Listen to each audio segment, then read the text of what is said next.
và Quốc Thuận. Xin chào mừng quý vị đã đến với chương trình Vợ chồng son. Kính thưa quý vị, chương trình Vợ chồng son hân hạnh nhận được sự tài trợ của nhãn hàng Mast Hair, viên uống mọc tóc và ngăn ngừa rụng tóc.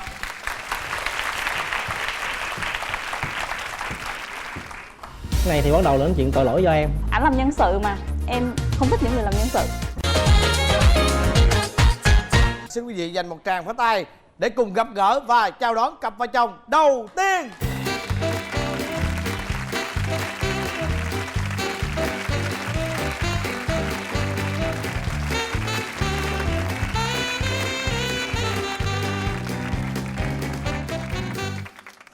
Xin chào hai bạn.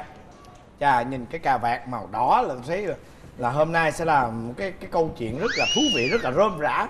Xin quý vị cho một tràng pháo tay đón chào cặp vợ chồng này. Rồi, xin mời hai bạn giới thiệu về mình. Dạ, xin chào chị Hồng Vân, xin chào anh Quốc Thuận. Em tên là Trần Văn Thái, năm nay em 35 tuổi, làm công việc về nhân sự. Còn em? Dạ, em xin chào anh Quốc Thuận, chị Hồng Vân cùng tất cả quý vị khán giả. Em tên là Phan Thị Vân Nguyên, hiện tại em 32 tuổi. Em đang làm về bên mảng đào tạo. Đào tạo? Dạ. Cái lần đầu tiên hai bạn gặp nhau là như thế nào? Dạ, lần đầu tiên gặp nhau của tụi em thì cách đây là cũng khoảng 7 năm. Thì lúc đó em đang làm cán bộ coi thi. Còn vợ em thì là một cái thí sinh đi thi. Thì vợ em là cái người thi ca cuối cùng mà nhiều tội lắm. Dạ, tội thứ nhất là đi trễ. Người ta bắt đầu thi được đâu đó khoảng 20 phút là mình mới vào. Tội thứ hai là mà không đúng đồng phục quy định. Nghĩa là cái ngân hàng đó là họ có cái quy định về mặc đồng phục. Nhưng mà vợ em thì lại hôm bữa đó là đi tiếp khách hàng bên ngoài, cho nên là mặc áo vest với lại quần tây bình thường thôi, chứ không mặc đúng đồng phục của ngân hàng. Thì vào thì em cũng cho thi xong rồi mắc thêm tội thứ ba nữa, mà về sớm. Đi trễ mà về sớm. Dạ đúng rồi. Ủa nhưng mà nếu mà làm bài xong xuôi thì được quyền về sớm chưa? Dạ thì về sớm cũng được đó anh, nhưng mà thấy có vẻ như là không có toàn tâm toàn ý lắm cho cái kỳ thi đó. Có nghĩa là ngay thời điểm đó bạn này tạo một cái ấn tượng không được tốt lắm. Dạ, đúng rồi, trong tại đôi vì mắt của chồng. Dạ, thì đến khi mà đi xuống dưới để lấy xe đi về á, thì em cũng lại vô tình gặp lại bạn này, thì mắc thêm cái tội nữa, tội coi thường người khác. Dạ. Em hỏi rằng là em ơi, lúc nãy em thi có được không? Thì em đứng em nói chuyện vậy, mà em bên đây nè, mà giờ em nhìn bên đây trả lời nè. Cái thái độ được lắm luôn á, Được lắm em luôn. thích lắm luôn á. Dạ. Bốn cái ấn tượng luôn. Nhưng mà Dạ. cái lúc đó là em không thèm để ý đến bạn này hay sao? Hay lúc đó hay là em đang nhìn về một cái gì đó? Dạ, theo như trí nhớ của em thì em nói là em có nhìn em trả lời mà chắc là còn, nhưng mà ảnh có một hai là em không nhìn, cho nên là thôi cuối cùng em cũng biết là em có nhìn hay không. Nhưng mà lúc đó em có ấn tượng gì với anh này không? Dạ không, tại vì thi với một tâm trạng được không được thôi. Dạ, cái thứ hai nữa là ảnh làm nhân sự mà em không thích những người làm nhân sự. Mấy người làm nhân sự ghê lắm. Dạ, cho nên em không thích. Cuối cùng thì cái kỳ thi đó em có đạt được kết quả không? Cái này thì bắt đầu là chuyện tội lỗi do em. Em là người đánh rớt vợ em. Cái bài của cổ á, Dạ. là có đạt kết quả hay không? Kết quả thì cũng đạt á, nhưng mà lấy từ trên xuống thì cổ không đạt. Nhưng mà thêm có một cái nữa là tụi em có thêm cái nhận xét á về cái thái độ cũng như cái phong Về thái tác của phong. Tác phong là em thấy là bạn này không được Rớt là rồi. rớt 4 cái điểm kia, đúng không? Rớt 4 cái điểm Dạ, mà đúng em rồi. Như là đánh fail cổ. Dạ đúng rồi, em là người đánh rớt. Em ghim, sau này nói em mới ghim, biết chứ trước em không biết. Đâu có biết. Đâu biết Dạ, đúng không không? biết gì hết, nói chung là sau đó khoảng 3-4 năm sau khi gặp lại là kể ra thì em mới biết, em nói trời, anh không cho em mà gọi là con đường thăng tiến gì cả. Rồi xong cái sự cố nào mà 3 năm sau á là tụi em gặp lại nhau để rồi là kết dính lại với nhau? Dạ, thì sau đó thì duyên số đung đủ thì em về công tác chung với đơn vị của bạn này. Và sếp làm sao thì em ngồi kế bạn này luôn. Thì cái khất để mà em chuyển đổi từ một cô gái em không có ấn tượng tốt á thành có ấn tượng tốt á là em quan sát những cái mà bạn này bạn chăm sóc cho cái cô bạn đồng nghiệp của bạn. Rồi những cái bữa mà cổ tự tổ chức nấu ăn cho đơn vị và cổ đứng ra cổ nhận cái nhiệm vụ là cổ nấu. Thì cổ nấu ăn ngon mà em thích ăn ngon. Sau đó em mới để ý. Sau đó em để ý em xem coi tính cách cổ làm sao, cư xử với mọi người như thế nào, cách cổ sắp xếp cái bàn làm việc của cổ tổ chức đời sống cổ như thế nào, rồi em quan sát. Đúng người làm tuyển dụng Nhân luôn sự á, làm làm nhân nhân sự. sự. Thì sau đó cái em mới đặt ra một cái tình huống cho cổ. Thì cũng nhân một ngày thứ bảy tụi em đi làm vậy đó, thì em mới gài cổ với lại gài thêm cái chị sếp thời điểm đó vô nữa, để mới nói cho bạn này ghi ra là những cái tiêu chí bạn này thích về người đàn ông của bạn này. Thì em là người cầm chấp bút em ghi cái bảng luôn mà, để em cố gắng để em khai thác xem coi là cái quan niệm về hôn nhân, về cái hình mẫu người đàn ông bạn này kỳ vọng như thế nào, thì nó phù hợp với em không, và cái tương quan cuộc sống nó có phù hợp không. Thì khi mà em ngồi em liệt kê ra đó, em nói ok không thắt khỏi tay anh đâu. Tức là khi mà em đã biết cái quan điểm của cô này rồi Dạ. thì em cảm thấy đó đúng là người của em rồi đúng không? Dạ. Thì khi là đó thấy bắt đầu mình trong đó hả? dạ đúng rồi. Thì đó bắt đầu em mới tạo ra những cái tình huống thôi. Ví dụ như tối em rủ đi uống cà phê rồi đi dạo Sài Gòn đêm, rồi bạn này cũng thích nghe nhạc, người thích khiêu vũ mà, thì em cũng rủ đi high-end cà phê, cũng ngồi dưới nến rồi nghe nhạc rồi trò Em là chuyện người bị tâm hại. sự. Sao mà không chết đi được? Em là người Sao mà không chết được? Mình trưởng thành rồi mình hại nhau chứ sao lại không bảo là em bị hại được. rồi cái quan điểm của em về cái chuyện mà lập gia đình á, nó như thế nào? Tức Dạ. là nó có căn cơ, nó có phải thế này, phải thế nọ, phải thế kia như trong cái óc tưởng tượng của em không? Hay là kệ, cứ cưới rồi muốn tới đâu tới? Dạ thì quan điểm của em luôn á, thì người đàn ông đó thứ nhất là cao hơn em một cái đầu, kể cả nghĩa đen lẫn nghĩa bóng. Rồi đúng luôn. Rồi sao nữa? Dạ. Cái thứ hai nữa là em có hay nói với chồng em, người đàn ông mà em muốn lấy làm chồng sau này á, đừng bao giờ nói với em rằng là anh về muộn bởi vì anh phải đi làm để kiếm tiền, để thế này để thế kia. Em không cần chồng em là phải chức vụ cao sang, là giỏi giang hay là như thế nào cả, mà chỉ cần làm sao là coi như biết đủ là vừa. Nhưng mà cái đó nó có giống như là cái sự giao kèo của tụi em trước khi lấy nhau không? Thực Tụi ra em thì có bộc lộ với nhau trước Trước điều khi đó cưới. không? Dạ, Tụi có. em nói hết tất cả những quan điểm của mình, suy nghĩ như sao, nói chung là nói tất tật mọi thứ. Chia sẻ nhiều khi giống như là ảnh đi ngoài đường xanh khoác vai em, xong em nói ủa xanh khoác vai em giống như cái thằng đàn ông vậy. Tụi em rất là thẳng thắn với nhau, như là tụi em có những buổi tụi em nói thẳng với nhau, nghe những câu chuyện là quá khứ như thế nào, quan điểm là làm sao, cuộc sống thì chúng ta cần những điều gì. Và Bây giờ cũng như vậy luôn. dạ, Dạ, đúng rồi. đúng rồi. Rồi có Dạ. em bé chưa? Dạ 18 được tháng rồi. rồi. 18 tháng. 18 tháng đúng không? Sau khi có em bé rồi cũng vẫn là như vậy. Dạ đúng rồi, nó Dạ, tên tất chị cả biết nó mọi tên ở chuyện. nhà là tên là cà phê á. Cà Tụi em phê, đặt tại vì tên hai là đứa đi cà phê hoài. Dạ đúng rồi, bởi vì chính xác là qua những cái buổi tụi em đi uống cà phê thì tụi em mới tìm thấy nhau và tụi em rõ hơn về cuộc sống là cần có nhau. Dạ. Vậy thì- Rồi trong lúc mà vợ em có bầu, Dạ. rồi vợ em sanh con á, Dạ. thì em có ở sát bên cạnh vợ Cái này thôi chị hỏi vợ em có không có em? gì cảm giác Dạ, như vậy? lúc mà em có bầu thực sự rằng là ảnh tâm lý. Em cứ nhớ mãi cái hôm mà em bắt đầu em có dấu hiệu có baby á, nhưng mà em không nghĩ là mình có baby, nhưng mà ảnh là người nói có bầu á. Cái xong rồi em đi mua que thử, mà em mua lần 3 que để trừ hao. Xong rồi em vô em thử, xong cái đi ra, người ta khi mà nếu như lần đầu được làm mẹ ta sẽ hét toáng lên vui mừng. Em thử xong từ nhà vệ sinh em ra, em đi khép nếp em vô, im không nói gì hết. Xong ảnh nói sao, anh nói đúng rồi đúng không, là như vậy. Tức là ảnh rất là tinh tế trong cái chuyện đó. Xong rồi trong khoảng thời gian em mang bầu, thực tối nào luôn ảnh cũng bóp chân cho em. Dạ, cho nên là lúc mà em mang thai cà phê là em không có bị đau chân hay là nhức mỏi hay là Và bị em rất chuột hạnh rút. phúc đúng không? Em Dạ. không bao giờ cảm giác bị cô đơn, bị tủi thân hay bị chạnh lòng vì chồng Dạ. không có để tâm tới mình. Dạ. Đúng không? Rồi lúc sanh thì sao? Em đưa vợ em đi sanh. Dạ đúng rồi. Em có chứng kiến vợ em sanh không? Dạ em không có chứng kiến, em ở ngoài vậy. Ở ngoài, nhưng mà Sao? sau khi sanh xong rồi em có chứng kiến vợ em chăm con, vợ em cực khổ như thế nào, em có chứng kiến hết không? Dạ cái này tụi em nghĩ thôi để vợ em kể tiếp cho nó khách quan. Chứ thôi em nói thì đâu có gì đâu khách quan. Dạ, lúc mà em chuẩn bị đi sanh đó là vì em là quan điểm của em là em muốn sanh thường. Em có nói chồng em là thôi mình sinh từ Vũ nên là anh đăng ký vô sinh gia đình đi. Chồng em nói thôi bỏ, tại vì chồng em sợ thấy máu là sợ. Cho nên là nhưng mà cũng trộm vía là em sinh cũng rất là nhanh và không có đau nhiều. Mà chị muốn hỏi là sau khi vợ sanh rồi á, em có trực tiếp chăm sóc em bé hay không? Dạ có chị. Thì em thấy sao? Ví dụ như là tối hôm qua em thức với nó từ 10 giờ cho đến 4 rưỡi sáng. Em có cảm thấy muốn có con nữa không? Không, cái này các em cũng nói thiệt luôn. Các em với vợ em hồi xưa á là tụi em hay nói vui với nhau á. Giờ mình có cà phê rồi, bữa nào mình kiếm cà phê sữa đá đi. Mình kiếm cà phê sữa đá xong mình kiếm thêm tôm mì gói nữa. Tại vì những đủ những bộ. món chồng em thích ăn. Đó. Nó mới đủ bộ. Dạ. Nhưng mà sau cái đợt cà phê ra đời thật ra thì còn cháu cũng may mắn là cháu cũng khỏe mạnh. Và vợ em sanh thì cũng rất là dễ. Nhưng mà cái khoảnh khắc á, mà em chờ ở cái phòng chờ ở Từ Dũ á, em ngồi em coi từng cái bảng nhảy lên là thai phụ này, lưu thai gì đó. Đối với em là một cái trải nghiệm mà em thật sự em không muốn vợ em trải qua lần thứ hai. Mà có một cái vấn đề nữa là vợ em sau khi sinh xong á chị, thật sự là có những cái về khớp đầu gối nè. Tại giờ thi thoảng em vẫn đang bóp chân như vợ em những cái chuyện như vậy. Thì đau khớp đầu gối rồi như là cái thể trạng của vợ em á nó xuống hẳn so với lại trước khi sinh. Dạ. rồi răng thì cũng không còn được như trước nữa. Rồi. Thì cái này là cái mà em nghĩ là muốn con thì cũng muốn á. Tại vợ em ngày xưa từng nói với em cũng muốn sinh ít nhất là 3 đứa. Em nói ok, nhà đông con cũng tốt, quan trọng đi có điều kiện và có khả năng để nuôi thôi, ví dụ vậy. Nhưng bây giờ thì em muốn nhưng mà bây giờ là chắc cà phê đủ rồi chị, uống cà phê là Không vì nghĩ em là thấy- sẽ có thêm nữa hả?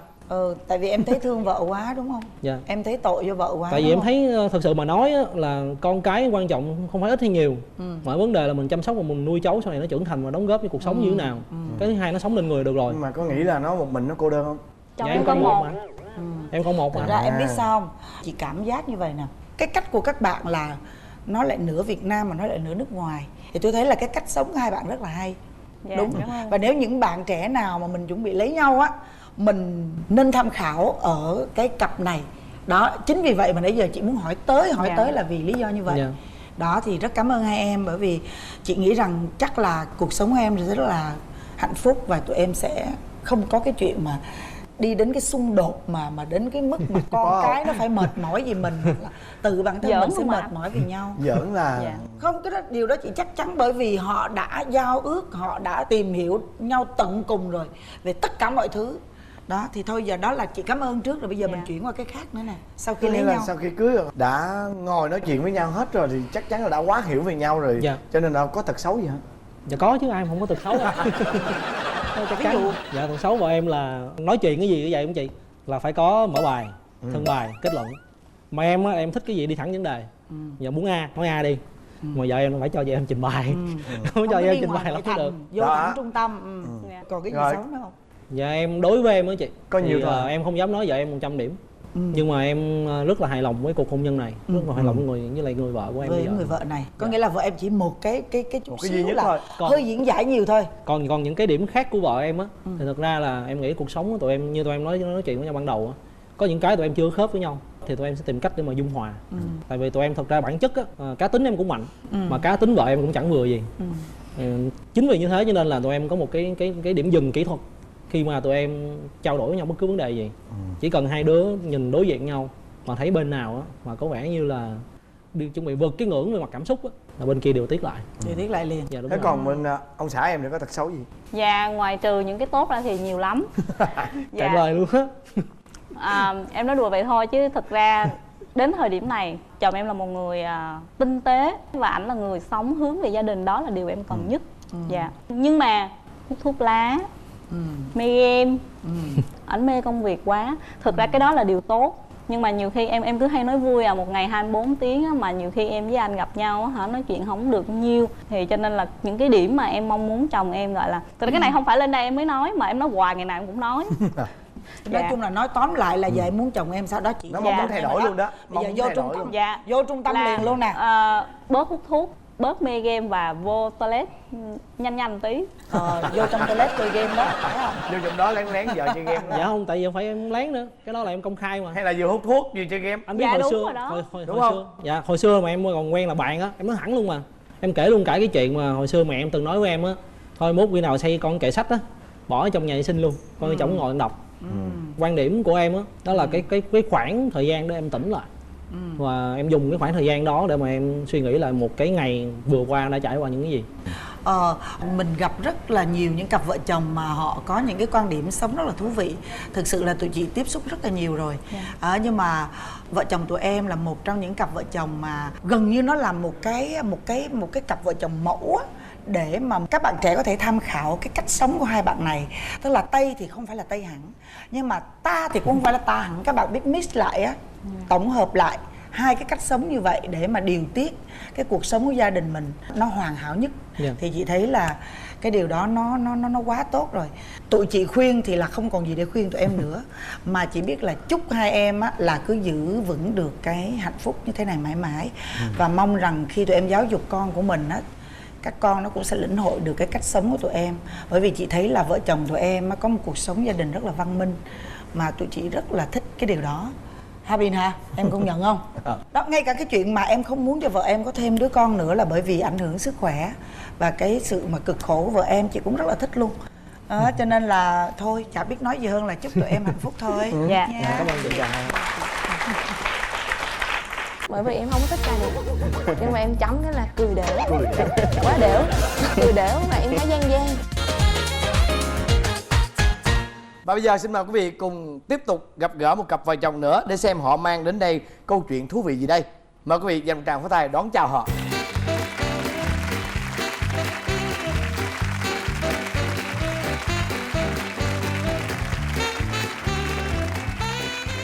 Xin chào hai bạn. Dạ vâng. Em xin chào chị Hồng Vân, xin chào anh Quốc Thuận cũng như toàn thể khán giả xem chương trình. Em tên là Ngô Đình Nhu, năm nay em 26 tuổi. Hiện tại em đang là nhân viên kinh doanh.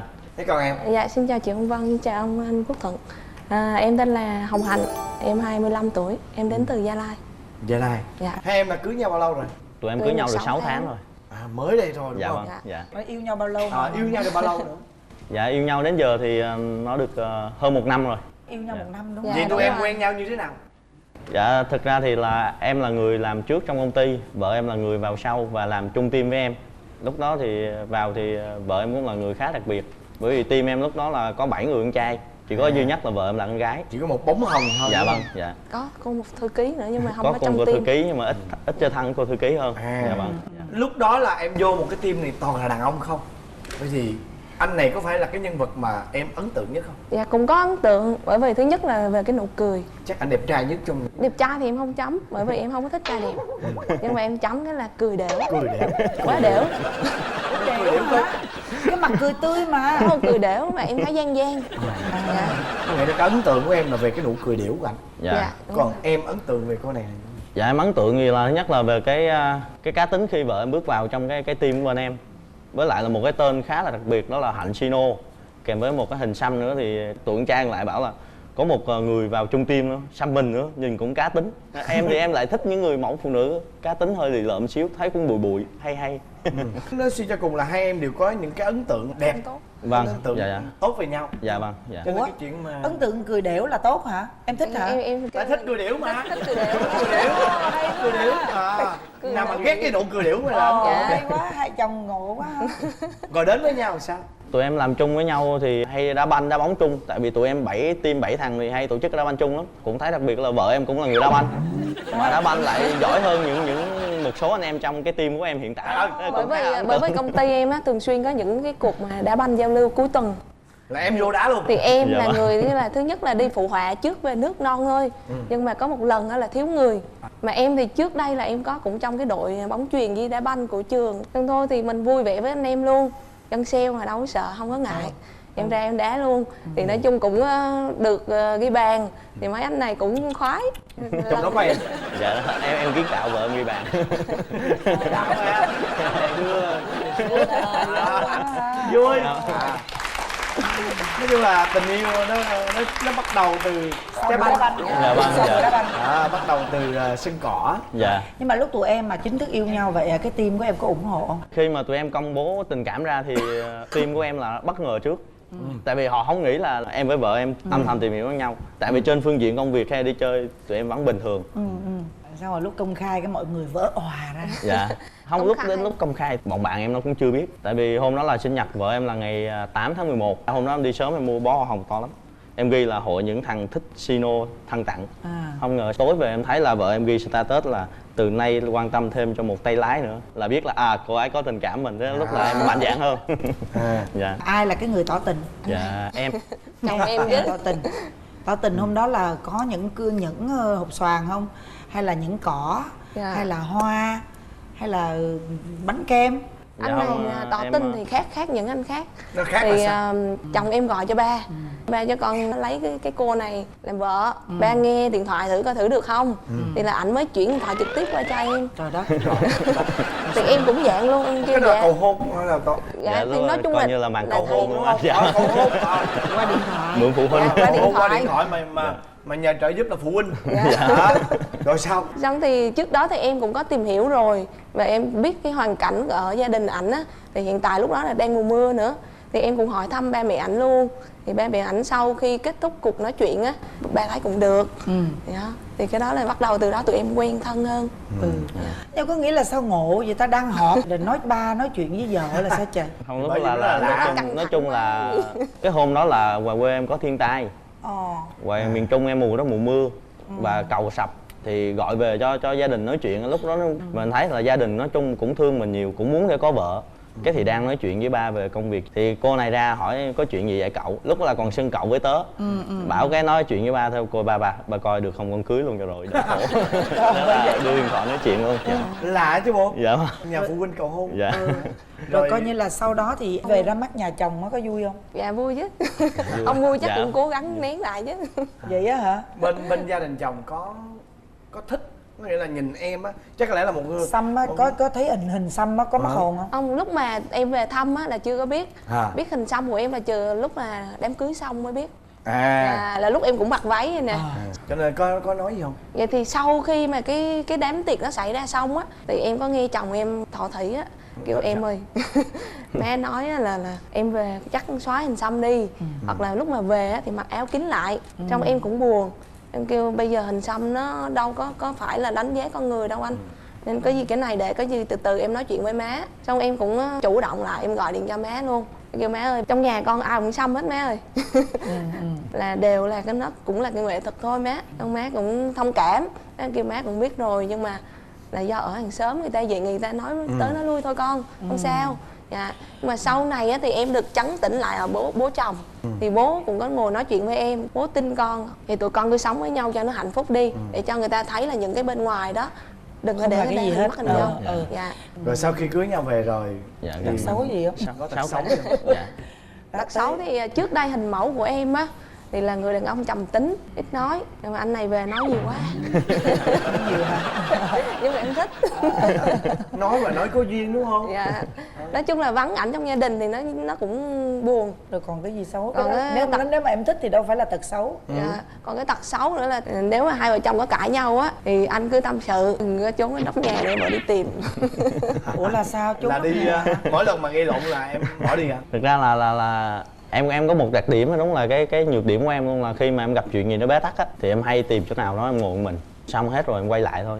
Hay là ví dụ em muốn khóc hay là muốn la gì lúc đó thì chỉ có một mình em biết thôi. Rồi xong rồi em quay lại mọi việc bình thường. Hai vợ chồng em tính chất công việc là nó giống nhau. Dạ. Thế thì có thường xuyên chia sẻ với nhau về những cái công việc mỗi ngày hay không? Nói chung là tương đồng với nhau về công việc thì vợ chồng em chia sẻ với nhau hàng ngày. Nhưng mà Mình tụi về em mình có cũng hay bị có. mâu thuẫn về cái quan điểm, cái định hướng kinh doanh không? Chứ là mỗi người có một cái cách chăm sóc khách hàng khác nhau đúng không? Dạ có. Đó, dạ. nhưng mà có khi nào mà nói chuyện với nhau mà mâu thuẫn về cái vấn đề đó không? Dạ cũng có, bởi Có. vì mỗi người đều có một sáng kiến riêng, nó cái tôi cá nhân nó cao. Không ai chấp nhận được là vẫn Là ý anh kiến tốt hơn em hoặc là Dạ em vâng. tốt hơn đúng anh. rồi. Dạ nói chung là ví dụ có chuyện gì đó em về em trình bày vợ em, hay là đưa ra cái hướng là phán xử nhiều hơn. Giống như phán chuyện đó nó như thế này, chuyện đó nó phải như thế kia. Chứ còn em thì em muốn là công việc nó phải phân tích với nhau, chứ không phải là đi là phán xử. Vợ em Có thì- vợ em có hay khen em không? Dạ chưa. Không khen. Dạ vâng. Ngược lại em có khen chê. vợ không? Dạ có mà ít. Em không phải là em không muốn khen, nhưng mà em khen một cách là em giúp từ từ, hoặc để từ từ ảnh tự nhận ra, chứ không nhiều lúc đàn ông mà người ta khen người ta quá, người ta chảnh thì sao. Hiểu rồi, nhưng mà ví dụ như chồng em thì có hay khen em không? Dạ cũng có. Vậy hả? Nhưng lúc em Thì được hay khen nịnh em là sướng phải không? khen em chứ. Nhưng mà lúc em khen được khen có sướng không? Dạ, sướng á. Sướng hả? Vì sao em cũng khen không sướng? Khen nhưng mà khen hạn chế, không Khen đẹp trai nhiều. không ạ? Thường là phụ nữ là vậy, thường các bà vợ là vậy. Đó rồi, bây giờ còn tật xấu của Nhiều vợ em. quá. Vợ em hay lẫy, ví dụ có chuyện gì đó thì gọi là theo cách gọi là hay là dặn cá chém thớt á. Rồi chẳng hạn nói với em vợ đang gặp chuyện đó, cái này cũng không nói, cứ lẫy xong cái em mới hỏi chứ có chuyện gì nói không nói thì thôi, cái lúc đó cái sinh ra cái mâu thuẫn. Em muốn là vợ em ví dụ có cái vấn đề gì đó thì nói thẳng với em. Có một cái nữa là em là một người chơi thể thao nhiều, em cũng rất quan tâm đến vấn đề sức khỏe, mà em thấy vợ em ấy ít quan tâm về vấn đề sức khỏe nhiều. Có khi nào Em mà muốn cố vợ- tình chê cổ để cho cổ mặc cảm để cổ phải đi tập thể dục? Có nhiều lúc em kêu là bụng béo quá chừng. Mỗi lần vậy quạo. Quạo với anh. Nhưng mà nói gì tự nhiên mình buồn không? Có buồn vậy chị. Hả? Béo quá cũng buồn. Buồn chứ đúng không? Có khi nào mà ông nói riết cái tự nhiên cái lúc ấy cái xong tự nhiên cái bị ngại không? Đó thì ngại quá rồi chứ. Hiểu không? Tự nhiên vì cái điều đó tự nhiên lúc chẳng hạn gì tôi mình nhớ chực lại. Thế cha ông nói mình bụng mình bự quá thôi. Thôi nghỉ. Kẹo niêu. Có khi nào vậy không? Có luôn đúng không? Có. Phạt có. Dạ, nhiều lúc kêu ngủ sáng ngày dậy tập thể dục, cái em kêu dậy đi cho nó bớt cái bụng béo mà, cái dậy thôi nói giận quá xuống tủ mền ngủ luôn. Vậy á hả? Dạ. Thấy cảnh chưa? Dạ. Phải tế nhị chứ, tìm cái cách nào đúng không? Rồi bây giờ mong muốn thay đổi điều gì em? Em muốn vợ em thứ nhất là đừng có giận lẫy nữa, tính phụ nữ hơn xíu, đừng có tính đàn ông quá. Nhiều lúc vợ em thấy vợ em tính đàn ông nhiều. Dạ vâng. Dạ. Đá banh mà. Dạ. Còn gì nữa không? Rồi em cũng muốn vợ em quan tâm hơn về sức khỏe, tại vì em vẫn biết rằng là khi mà mình tăng nhiều quá nó cũng không tốt nhiều. Đúng. Dạ vâng. Còn em? Dạ em thì cũng quan tâm em nhiều hơn, hành động thì đừng có nói. Chứ còn chồng em thì là người đàn ông của gia đình, biết chia sẻ công việc với em. Ví dụ em về em nấu cơm thì chồng em rửa chén. Thôi vậy là hạnh phúc quá rồi, đúng rồi, mọi người cho cái cặp vợ chồng này chồng có tay này. Đó, Muốn có con không? Bây giờ tụi em Dạ, có. hỏi có con thôi đúng không? Dạ vâng. Vậy thì giờ mời cái việc đó cho ông mộ. Rồi chúc hai em lúc nào cũng vui tươi như thế này và mau chóng có một em bé kháu khỉnh mạnh khỏe ra đời nghe. Dạ vâng. Dạ. Rồi, cảm ơn tụi em.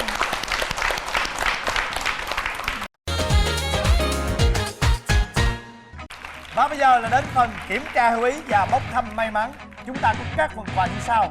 Trước tiên đó chính là 1 năm sử dụng sản phẩm dầu nành cao cấp của công ty dầu thực vật Tường An. Và món quà thứ hai đó chính là 1 năm sử dụng sản phẩm thương hiệu Tài Tài với đặc trưng của vị béo, vị bùi từ những hạt đậu phộng hòa quyện với vị cay của snack phô mai và vị hòa lan muối, thơm giòn cùng nhiều hương vị độc đáo, cắt riêu cho từng vị ngon thơm giòn từng hạt. Đậu phộng Tài Tài giàu dinh dưỡng tràn sức sống. Và món quà thứ ba đó chính là một suất chụp hình kỷ niệm dành cho cả gia đình trị giá 6 triệu đồng áp dụng tại các hệ thống của thương hiệu áo cưới cao cấp Allen. Và món quà thứ tư đó chính là một miếng cước chui nồi kèm theo một cặp vé xem kịch tại sân khấu Nhạo Vân. Và bây giờ là phần kiểm tra hiểu ý. Mời các bạn đâu lưng lại, nghe kỹ câu hỏi nha. Hai vợ chồng bạn có chung sở thích gì? Hai vợ chồng bạn có chung sở thích gì? Nè, cặp bên đây là tôi biết có chung sở thích gì rồi đó. Đá banh, đi phượt. Rồi xong, ngược lại này. chắc luôn. Quay qua. Đi phượt, đi phượt. Mời hai cô dâu quánh tù xì với nhau nha. 1, 2, 3. Rồi xong. Mời hai bạn chọn đi màu gì? Dạ màu đỏ. Màu đỏ. Màu đỏ không? Bạn này. Mời hai bạn. Màu vàng không? Phong thủy. Màu vàng. Cho tôi màu hồng đi. 1.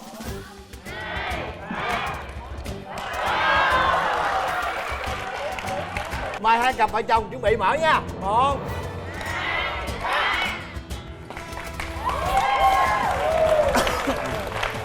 Trong tuần này chúng ta sẽ có một cơ hội để nhận được phần thưởng, đó chính là 1 năm sử dụng sản phẩm dầu nành cao cấp của công ty dầu thực vật Tường An. Tuy nhiên phải trả lời được câu hỏi của người đẹp Hồng Vân. Và bây giờ là câu hỏi.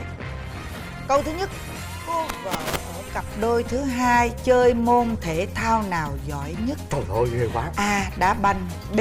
Bơi lội và C là bóng chuyền. Câu thứ hai có bao nhiêu người trả lời đúng giống như bạn? Kính thưa quý vị, thời lượng phát sóng dành cho chương trình Vợ Chồng Son đến đây chúng tôi xin nói lời tạm biệt. Và chương trình Vợ Chồng Son hân hạnh nhận được sự tài trợ của nhãn hàng Max Hair, vi hút mọc tóc và ngăn ngừa rụng tóc. Và chúng ta sẽ gặp lại nhau vào tối Chủ nhật hàng tuần lúc 22 giờ trên kênh HTV7 với chương trình Vợ Chồng Son.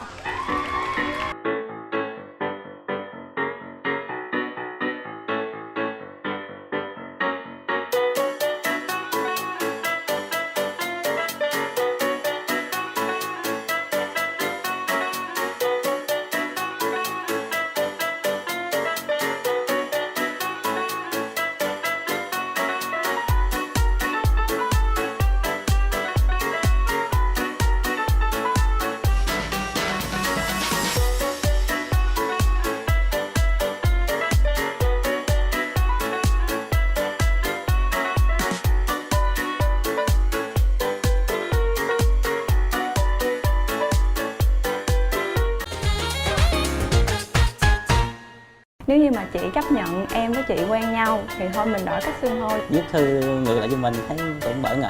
Lúc đó mình chủ đích của mình là giỡn thôi, nhưng mà khi nhận được cái lá thư thì thấy cái dòng chữ nó chân thật quá. Đang ngủ cái trận quay ba thấy bà khóc thúc thích. Em nằm mơ anh thấy anh đi với con nào nữa. Kêu đi thì không đi, mà tại tự nhiên cái lại chở cái người đó đi. Chúng ta sẽ gặp lại nhau vào lúc 22 giờ tối Chủ nhật hàng tuần trên kênh HTV7 với chương trình Vợ Chồng Son.